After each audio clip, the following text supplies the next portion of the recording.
An important step in finding the job that you love is to understand yourself. I like to think about this in terms of what do you love and what do you hate. Sometimes people have a hard time describing what it is that they exactly love.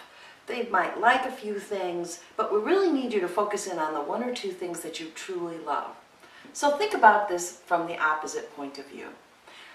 In the television show, The Actors Studio, I like that show, and the host, James Lipton, he goes through a survey at the end of the program, and he asks his guests a series of 10 questions. One of the questions is my absolute favorite, and the question is, what would you hate to do? What kind of a job in anything in the world would you hate to do? And you hear all sorts of different answers. Somebody says, oh, I wouldn't want to be a ticket taker in a toll booth. Somebody says, I wouldn't like to be a cab driver. I wouldn't like to be an accountant. It doesn't really matter what it is. It is very personal. The thing that you hate is very personal. So here's what I do. I try to finish the sentence. I would rather pick up dog poop in the front yard than do this. What is this? So what is the thing that you hate the most? Maybe it's making cold calls. Maybe it's going out into a big group of people and meeting people you've never met before. Maybe it's doing accounting. I don't know.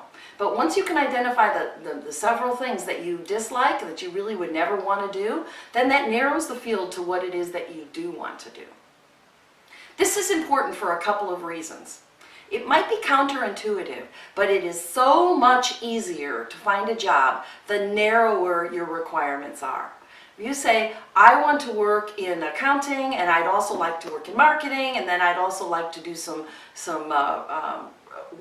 financial analysis, that's way too wide. You need to narrow your focus to one or two very, very specific things, because then you'll be able to find the job you love. And they might as well be vocations that you love. So spend some time, think about what you hate, what would you rather pick up dog poop in the front yard than do, and then you'll be able to isolate what it is are the one or two things that you really, really like to do in your next job experience.